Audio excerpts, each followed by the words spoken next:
Assalamualaikum warahmatullahi wabarakatuh. Innal hamdalillah nahmaduhu wa nasta'inuhu wa nastahdihi wa nastaghfiruh wa natubu ilaihi wa na'udzu billahi min sururi anfusina wa min sayyiati a'malina. Man yahdihillahu fala mudilla lahu wa man yudlil fala hadiya lahu. Ashhadu an la ilaha illallah wahdahu la syarika lah wa ashhadu anna Muhammadan abduhu wa rasuluh.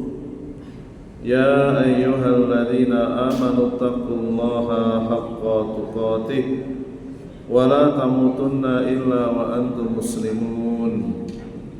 Ya ayyuhan nasu taqu rabbakumul ladzi khalaqakum min nafsin wahidah wa khalaqa minha zawjaha wa bassa minhuma rijalan katsiran wa nisaa'a. Wattaqullaha alladzi tasaaluna bihi wal arham innallaha kana 'alaikum raqiba. Ya ayyuhalladzina amanu taqullaha wa qulu qawlan sadida yuslih lakum a'malakum wa yaghfir lakum dhunubakum wa man yuti'illaha wa rasulahu faqad faza fawzan 'azima. Wa qala Rasulullah sallallahu alaihi wa ala alihi wasallam, man yuridillahu bihi khairan yufaqihu fid din. Wa qala aidan talabul ilmi faridatun 'ala kulli muslim. Wa qala aidan innallaha yubghidu kulla 'alimin bid dunya wa jahilin bil akhirati. Jamaah salat maghrib Masjid Muhammadiyah Al-Furqan rahimani wa rahimakumullah. Alhamdulillah, pada malam hari yang penuh berkah ini kembali Allah Jalla Jalaluh menghimpun kita di masjid yang mulia ini dalam rangka untuk menuntut ilmu syar'i, membahas sejarah Nabi Muhammad sallallahu alaihi wa ala alihi wasallam. Salawat serta salam semoga tercurah limpahkan kepada beliau, kepada keluarganya, segenap sahabatnya dan umatnya yang mencintai beliau hingga akhir zaman. Dan semoga Allah SWT menurunkan ilmunya melalui kitab ini, kitab yang berjudul Ar-Rahiq Al-Makhtum, buah pena dari Syekh Dr. Sofiyur Rahman Al-Mubarakfuri rahimahullahu ta'ala. Masih sedikit tambahan penjelasan tentang pelajaran dari kisah Umair bin Wahab al-Jumahi dan Sofwan bin Umayyah. Pelajaran yang keenam, orang musyrik mereka juga punya rasa fanatik yang tinggi terhadap agamanya. Buktinya apa? Seorang musyrik Mekah yang bernama Sofwan bin Umayyah siap menanggung nafkah keluarga Umair bin Wahab dan seluruh hutang-hutangnya pada saat keduanya sama-sama masih musyrik. Kefanatikan Sofwan bin Umayyah kepada Umair bin Wahab al-Jumahi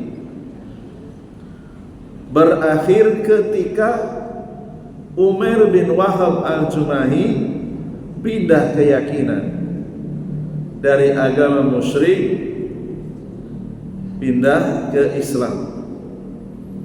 Maka jangan heran keyakinan itu bisa menyelesaikan hutang dan tanggungan nafkah. Bagi orang musyrik, pertolongan itu tidak ada yang gratis. Kalaupun ada pertolongan, pertolongan bersyarat. Ya, saya mau menanggung nafkah keluarga kamu, wahai Umair bin Wahab al-Jumahi, dan seluruh hutang-hutangmu, kata Sofwan bin Umayyah, asal kamu istiqomah di atas agama nenek moyang, di atas agama kesyirikan. Apalagi kamu punya tekad ingin membunuh yang bernama Muhammad. Mereka juga fanatik. Jadi kalau mereka sering menuduh umat Islam fanatik, sebenarnya mereka juga lebih fanatik. Ya. Pelajaran yang ketujuh,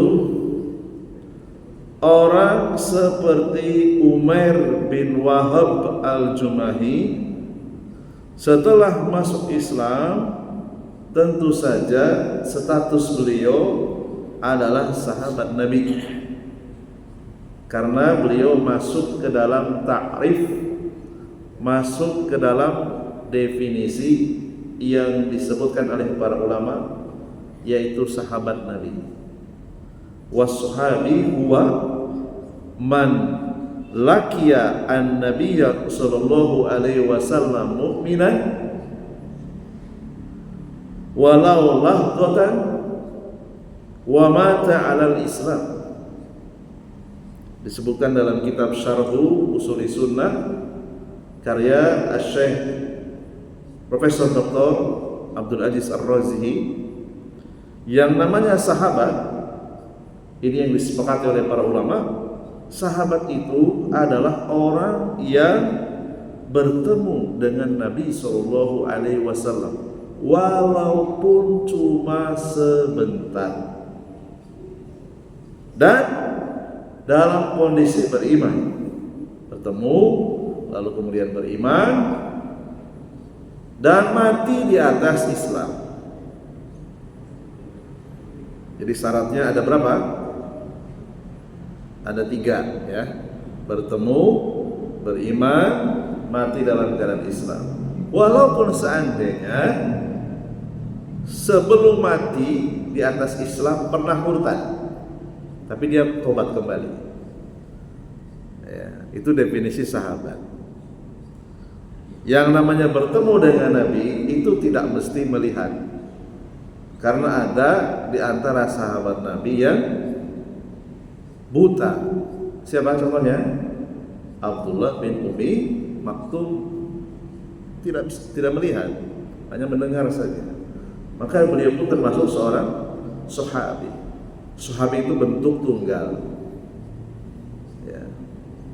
Ashabu, para sahabat. Jadi Umair bin Wahab al-Jumahi, beliau istiqomah, wafat di atas Islam.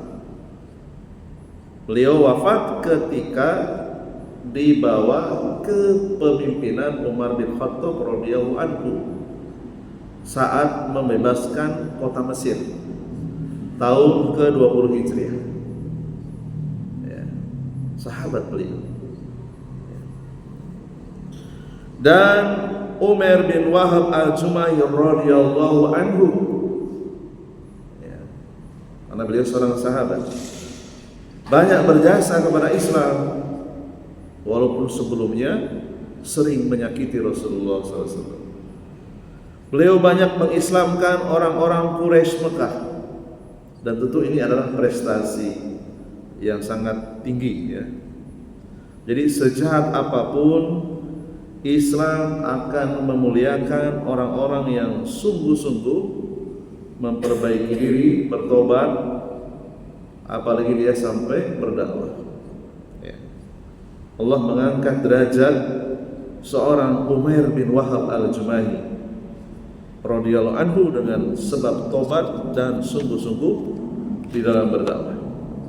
Jadi ia berbagi kebahagiaan, ia ingin orang lain juga mendapatkan hidayah Islam seperti dirinya, ya. Dan tentu saja yang namanya karunia status sebagai seorang sahabat Nabi, tentu saja beliau termasuk orang-orang yang dijamin masuk surga. Apa dalilnya? Seluruh sahabat yang jumlahnya ratusan ribu itu dijamin masuk surga. Dalilnya At-Taubah ayat yang ke-100. Wasabiqunal awwaluna minal muhajirin wal ansar wal ladzina tabauhum bi ihsan radhiyallahu anhum wa radu'an. Allah ridho kepada mereka, mereka ridho kepada Allah. Wa'ada lahum jannat, dan Allah janjikan mereka surga. Demikian juga jaminan bagi orang-orang yang mengikuti mereka. Tinggal kembali kepada kita. Kita jujur gak mengikuti sahabat? Itu aja. Jujur dalam akidah, jujur dalam ibadah, jujur dalam akhlak, jujur dalam muamalah. Jujur enggak? Kalau enggak jujur ya enggak masuk. Ya, dan itu kembali kepada kita masing-masing. Dalam muamalah kita mengambil hak orang lain enggak? Kalau sadar, segera tobat. Kembalikan. Jangan terlalu banyak alasan. Jangan mengikuti mayoritas orang. Belum tentu mengikuti mayoritas itu suatu kebenaran. Belum tentu. Kalau masih bingung, tanyakan kepada orang yang berilmu. Tanyakan. Saya aja sering bertanya ketika saya menghadapi masalah-masalah muamalah yang rumit, saya kirim surat kepada yang ahli fikih di bidangnya. Kirim surat ke para dokter yang memang dia punya spesialisasi dalam masalah muamalah. Jangan mencukupkan diri dengan orang yang biasa-biasa saja ilmunya. Ya, jadi setingkat LC itu biasa, ada yang lebih alim lagi, kirim surat. Tanyakan kepada mereka, minta fatwa. Kalau perlu kepada para ulama, sekarang banyak aksesnya. Saya kalau nanya para ulama tinggal bikin surat saja, terjemahkan, kirim, minta jawabannya, selesai. Alhamdulillah sekarang nikmat Allah SWT memberikan kepada kita teknologi informasi itu mudah sekali sekarang. Apapun masalahnya bisa ditanyakan dan nggak perlu bayar, hanya ada wifi saja. Ya, kirim surat. Ya. Lalu kita sampaikan. Ya, terserah orang itu mau menerima atau tidak, itu bukan urusan kita. Ya, seperti itu ya. Jadi intinya selama orang itu masih hidup, ia punya peluang besar untuk mendapatkan hidayah. Bahkan Allah Subhanahu wa taala itu tertawa kepada dua orang yang bertarung dalam peperangan. Sebut saja si A. Si A ini muslim, si B kafir. Keduanya duel, adu pedang. Si A terbunuh, mati syahid. Ya. Masuk surga. Si B masih kafir. Setelah beberapa tahun dapat hidayah. Jadi seorang muslim ikut perang lagi dan dibunuh oleh orang kafir sehingga mati syahid. Jadi A muslim mati syahid, B tadinya kafir jadi muslim terus mati syahid. Berarti dua-duanya masuk surga. Padahal tadinya bermusuhan. Allah sebutkan dalam Sahih Bukhari dan Sahih Muslim, yadhaqullahu lirajulaini. Allah tertawa kepada dua orang laki-laki, yaqtulu ahaduhuma al-akhar kilahuma yadkhulul jannata. Yang keduanya saling bunuh-membunuh, bukan hanya sekedar caci maki, saling bunuh-membunuh. Dua-duanya masuk surga. Lalu para sahabat bertanya, "Kaifa ya Rasulullah?" Rasulullah menjelaskan, "Yuqtalu hada fayalijul jannah." Yang pertama muslim terbunuh dalam medan perang, mati syahid, masuk surga. Yang kedua, summa yatubullah 'alal akhar. Yang kedua, bertobat, masuk Islam, fayadihi ilal Islam. Dia mendapatkan hidayah. summa yujahidu fi sabilillah. Lalu kemudian dia ikut berjihad di jalan Allah. Fayustashhadu, dia pun mati syahid. Dua-duanya masuk surga dan Allah tertawa kepada dua orang ini. Jangan dibayangkan tertawanya Allah seperti tertawanya manusia, jangan. Itu sifat-sifat Allah. Cukup kita imani saja. Ada orang yang tidak menerima hadis ini, ya, nggak mungkin Allah tertawa. Yang menyebutkan Al-Imam Bukhari dan Imam Muslim, mereka pun tidak mentakwil, tetap menetapkan Allah punya sifat yadhak. Apa itu artinya? Tertawa. Baik, Syekh Dr. Safiur Rahman Al-Barkhuri rahimahullah ta'ala, beliau melanjutkan risalahnya. Qala al-mu'allifu rahimahullah ta'ala, ghazwatu Bani Qainuqa, ya, perang Bani Qainuqa. Qadimna bunudul mu'ahadil lati aqadaha Rasulullah sallallahu alaihi wasallam ma'al yahud wa qad kana harisan kullu hirsi ala tanfidi ma jaa fi hadhihi al-mu'ahadati wa fi'lan lam ya'ti minal muslimin ma yukhalifu harfan wahidan min nususiha walakinnal yahuda alladziina mala'u tarikhahum bil ghadri wal khiyanati wa naqsil uhud lam yalbasu an tamassu ma'a taba'ihim al-qadimah wa akhadhu fi tariqid dassi wal mu'amirati wa tahrishi wa itharatil qalqi wal ittirabi fi sufufil muslimin wa haka mislan min dzalik. Di pembahasan terdahulu, Syekh Dr. Safiur Rahman Al-Barkhuri beliau telah menyampaikan poin-poin perjanjian yang telah disepakati dan ditandatangani. Jadi komunikasi melalui kertas itu sudah terjadi di zaman Nabi, bukan hanya zaman sekarang. Ya, sekarang ada akte notaris, ya, ada sertifikat. Dulu juga sudah mulai. Ya, Rasulullah menandatangani perjanjian antara kaum muslimin dan Yahudi. Dan beliau menasihati seluruh para sahabat, seluruh kaum muslimin untuk melaksanakan isi perjanjian. Tidak boleh mengkhianati. Sama sekarang juga sama, terulang kembali.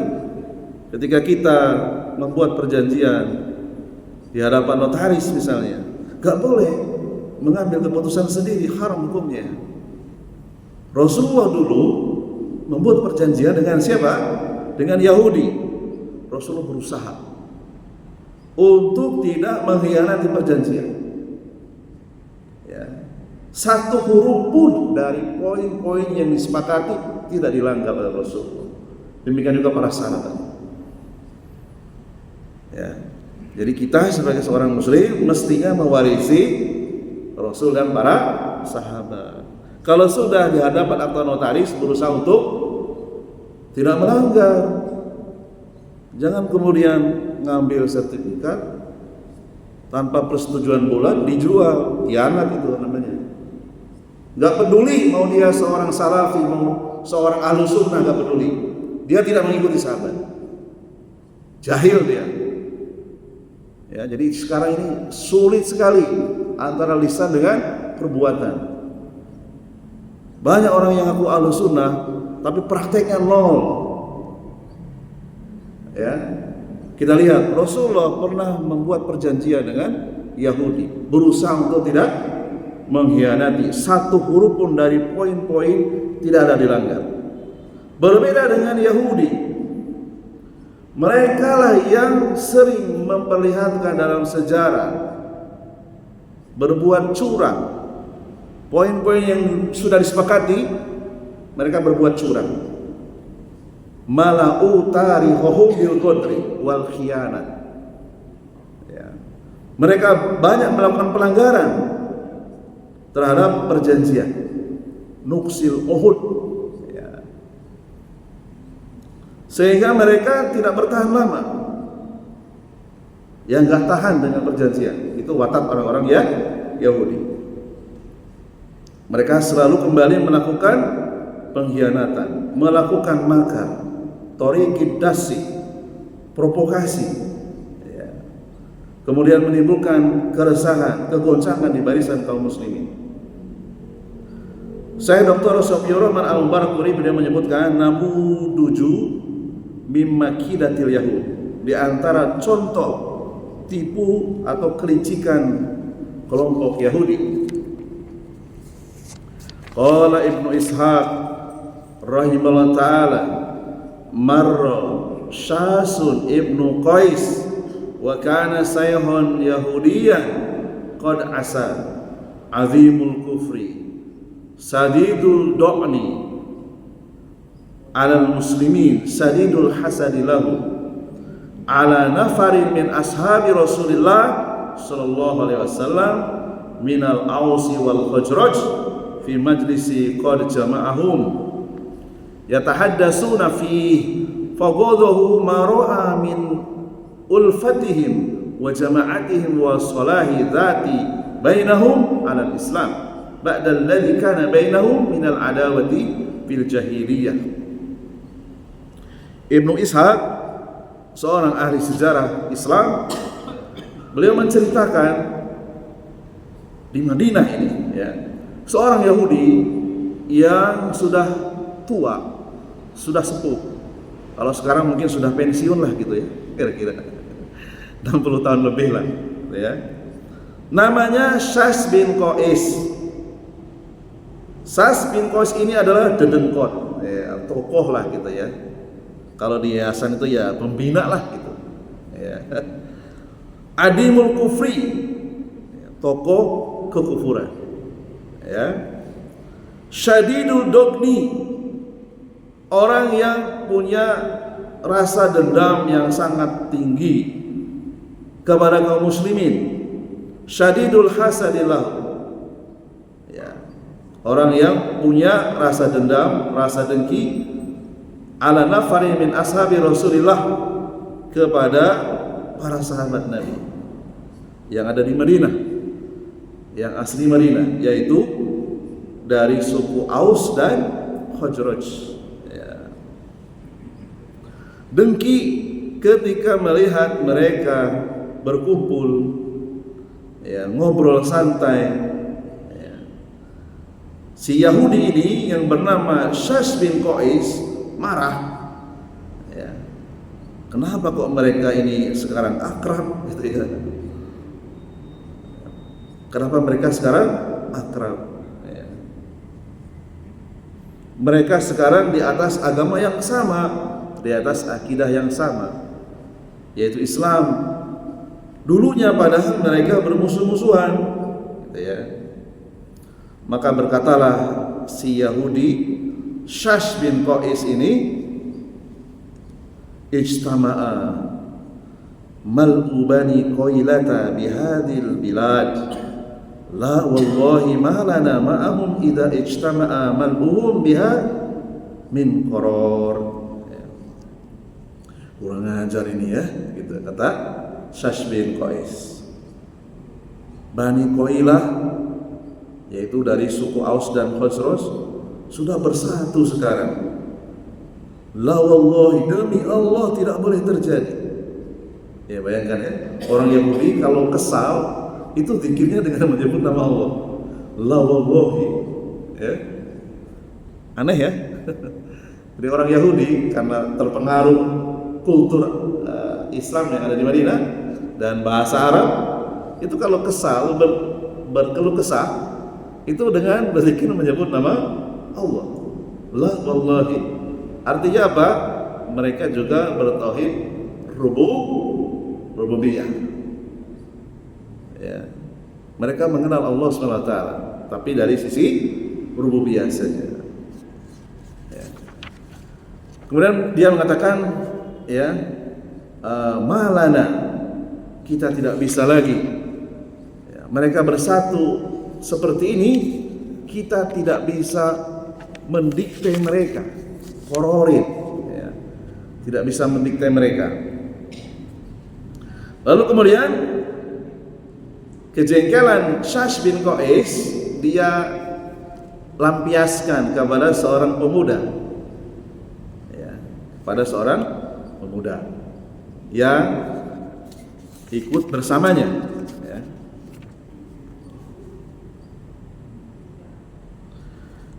Fa'amaru fatan sabban min Yahud kana ma'ahu faqala, lalu berkata kepada pemuda tadi, ya, tidak disebutkan nama pemudanya, mid ilaihim, coba kamu masuk ke barisan mereka, nyusup, ya, kira-kira gitu, ya.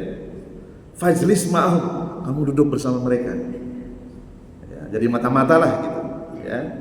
Summa udkur yauma bu'as, kamu sebutkan perang saudara di antara mereka yang dulu pernah terjadi. Wa makana min qablihi, wa unsudhum ba'da ma kanu taqawalu fihi minal ash'ar.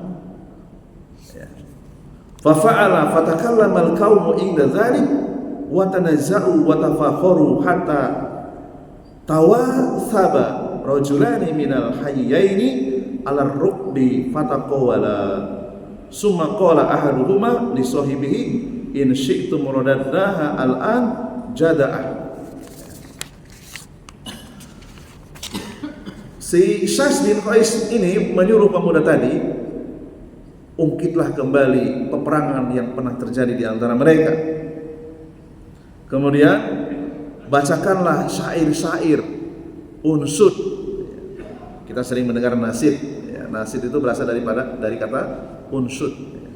Sebutkan syair-syair kebanggaan dari masing-masing suku di antara mereka, ya, yaitu syair-syair jahiliyah, syair-syair yang membanggakan fanatisme kelompok, ya.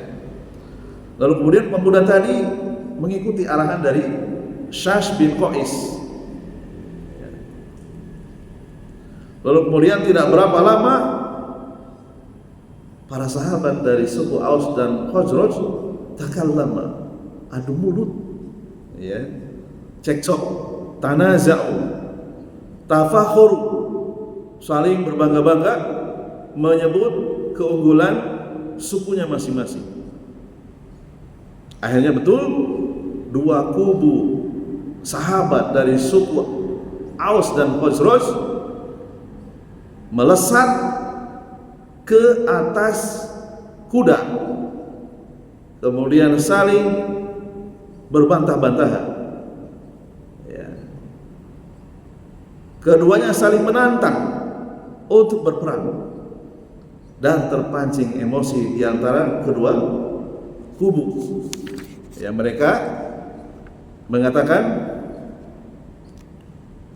qad fa'alna mau'idakum adh-dhahira asilah wa kharaju ilaiha wa kadatan syabul harz. Keduanya saling menantang, bahkan menentukan tempatnya di belakang kota Madinah. Kita tunggu di belakang kota Madinah, gitu ya. Siapkan senjata-senjata kalian, kami pun akan menyiapkan senjata-senjata kami. Dan hampir perang terjadi, hampir, berarti sudah berhadapan-hadapan, ya, sudah berhadapan-hadapan itu di Madinah. Ulah siapa ini? Ulah Yahudi. Siapa namanya? Syash bin Qais. Ya, jadi Syash bin Qais ini Yahudi dari Bani Qainuqa. Ya, jadi dulu Madinah itu ada perkampungan Yahudi, bayangkan. Ya, sekarang alhamdulillah, ya, Raja Saudi betul-betul mensterilkan Madinah dari orang-orang kafir. Dulu Rasulullah masih mengizinkan. Tujuannya apa? Tujuannya untuk mendakwahi, mengajak mereka masuk Islam. Di antaranya siapa?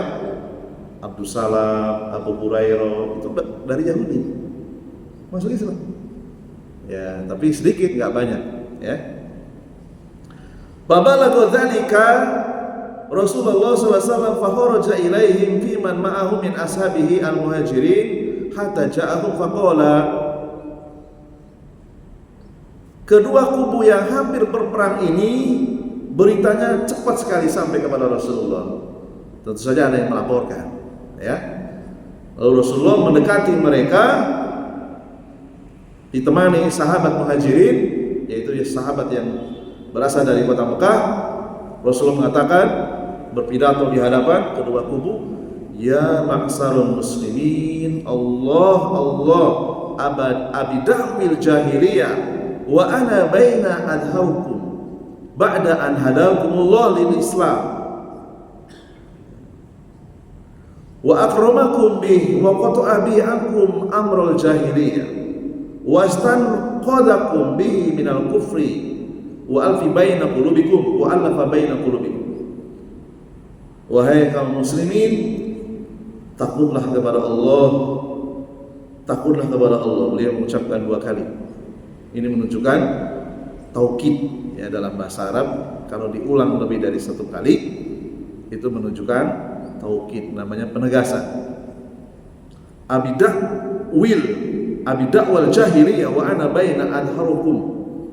Ya, apakah kalian masih suka dengan seruan jahiliyah sementara aku ada di tengah-tengah kalian setelah Allah memberikan kalian hidayah Islam dan memuliakan kalian dengan Islam, memutus urusan jahiliyah dari kalian, menolong kalian dari kekufuran dan menyatukan hati-hati kalian, ya.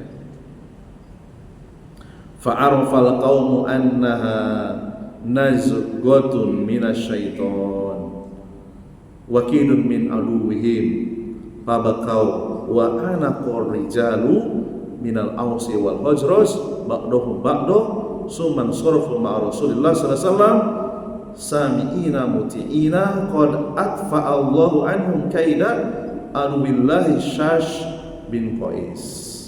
Setelah kedua suku ini mendengar nasihat Rasulullah SAW bahwa secara tak sadar mereka sudah diprovokasi oleh satu orang Yahudi, ya, nggak banyak itu, satu orang Yahudi yang kemudian dia menyuruh seorang pemuda bahwa ini pertempuran yang hampir terjadi ini adalah tipu daya setan, tipu daya muslihat dari musuh mereka, yaitu ya Yahudi. Akhirnya kedua kubu saling menangis, semuanya menangis. Nah, itulah para sahabat, ya, bedanya dengan kita. Ketika mereka diingatkan kalau mereka salah, langsung bertobat, menangis, tidak menunda-nunda. Kalau di antara kita kan enggak, diingatkan malah menyerang, diingatkan malah memusuhi. Nah, ini repot, ya, memusuhi malah, ya. Saling menangis, keduanya kemudian berpelukan, berangkulan. Lalu kemudian mereka mengikuti Rasulullah SAW dengan penuh rasa ketundukan dan ketaatan kepada Allah SWT, dan mereka sadar ini semua adalah tipu muslihat musuh mereka yang masih diizinkan tinggal di kota Madinah, yaitu Syash bin Qais dari Bani Qoiniko. Hadza namudaju mimma kana al-yahud yaf'alunahu wa yuhawilunahu min isaratil qalaqil wal fitan fil muslimin wa iqamatil araqil fi sabili da'watil islamiyah wa qad kanat lahum khutatu syatta fi hadha sabil fakanu yabussuna di ayatil kadhibah wa yu'minuna wajhan nahar thumma yakfuruna akhar liyajra'u budura syakki fi qulubit du'afa. Inilah contoh yang pernah diperbuat oleh kaum Yahudi dalam rangka menimbulkan instabilitas, kekacauan, dalam rangka memfitnah kaum muslimin, ya, kemudian yajra'u, ya, buduro syak, ya, menancapkan duri-duri tajam agar jalan dakwah kepada tauhid itu berhenti. Kalau keduanya saling kelahi kan dakwahnya berhenti. Gimana mau berdakwah? Keduanya saling baku hantam, ya. Dan orang-orang Yahudi itu punya berbagai macam intrik, ya, wa qad kanat lahum khutatun syatta fi hadzal sabil. Mereka itu punya 1001 cara bagaimana cara memecah belah kaum muslimin dari dulu sampai sekarang, ya. Dan ini pernah terjadi di zaman Rasulullah SAW masih hidup. Yabusuna bi ayatil karibah. Mereka sudah terbiasa menyebarkan hoax, berita bohong, biasa itu, menciptakan hoax, ya. Jadi hoax itu bukan zaman sekarang saja, sejak dari Madinah dulu sudah terjadi, ya. Wa yu'minuna wajhan nahar. Mereka di siang hari pura-pura masuk Islam, ya, pura-pura masuk Islam, ya. Summa yakfuruna akhar. Kemudian nanti ketika sudah mencuri berita dan menyebarkan hoax, balik lagi ke Yahudi, ya. Dia cerong budur syak. Tujuannya apa? Tujuannya menciptakan keraguan-raguan fi qulubi du'afa, di hati orang-orang yang lemah imannya. Dan ini bukan hanya terjadi di Madinah, sampai ke Yaman juga terjadi. Insyaallah dalam cuplikan yang lain akan saya sampaikan kisah seorang Yahudi yang kemudian dipenggal karena apa? Pura-pura masuk Islam. Subhanakallahumma bihamdika asyhadu an la ilaha illa anta astaghfiruka wa atubu ilaik. Nasrun minallahi wa fathun qarib wa basyiril mu'minin. Wassalamualaikum warahmatullahi wabarakatuh.